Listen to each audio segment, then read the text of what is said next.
I kazat ću prije svega da velika većina naših sugrađana je itekako ekološki osviještena. I najveći broj naših građana ne čine ove stvari kad govorimo o ilegalnom odlaganju otpada. Međutim, evo, naša ideja je kako najprije detektirati i onda onu jednu manjinu, ali koja čini probleme u prirodi, jednostavno onemogućiti da to u buduće čine. Dakle, ideja je očistiti, ali nakon toga onemogućiti daljnje ilegalno odlaganje, prije svega građevinskog materijala i glomaznog otpada, jer svi skupa znamo da to čini u principu jedan mali postotak građana. Naši građani itekako vole svoju prirodu, vole svoj okoliš, brojni su primjeri koji to dokazuju, a na nama svima skupa je da im to osiguramo i u buduće. Dakle, u ovom poslu možemo uspjeti samo ako smo zajedno. I javni sektor, i komunalna društva, i mjesni odbori, i suradnja, otvorenost prema našim sugrađanima.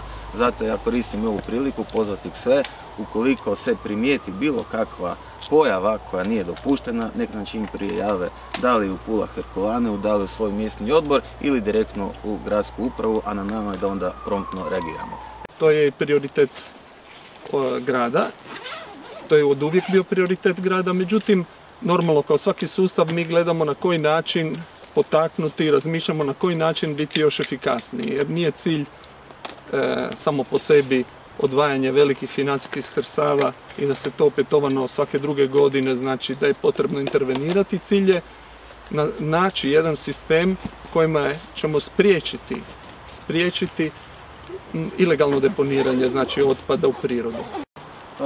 Evo, vratio bi se na onu akciju koju smo održali 1.2. odnosno 1. veljače, gdje smo iz ove šumice izvukli 45 tona glomaznog otpada. Stvarno, tu bi se zahvalio i Herkulane i gradskoj tvrtki Ceste Pula koje su nam uskočila i naravno velike zahvale idu na svim volonterima koji su nam tu pomogli.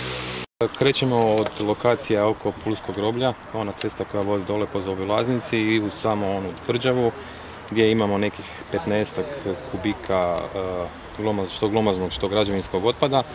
Tu lokaciju smo već čistili, evo sutra krećemo, mislim da ćemo u roku od 2 dana uspjeti tu lokaciju očistiti i nakon toga postavit će se fizičke prepreke oko te lokacije. Nakon toga ćemo se posvetiti dijelu Varelunge, odnosno onoj cestici što vozi dole za Mandrač, tamo isto nekih 10 kubika glomaznog otpada. Za to će nam trebati jedno 3-4 dana, a onda ćemo se posvetiti hidrobazi koja je dosta šire područje i oko koje ćemo morati malo više raditi. Naravno ono zadnje to je Varelunga gdje postoji po nama u procjenama više od 300 kubika što glomaznog što.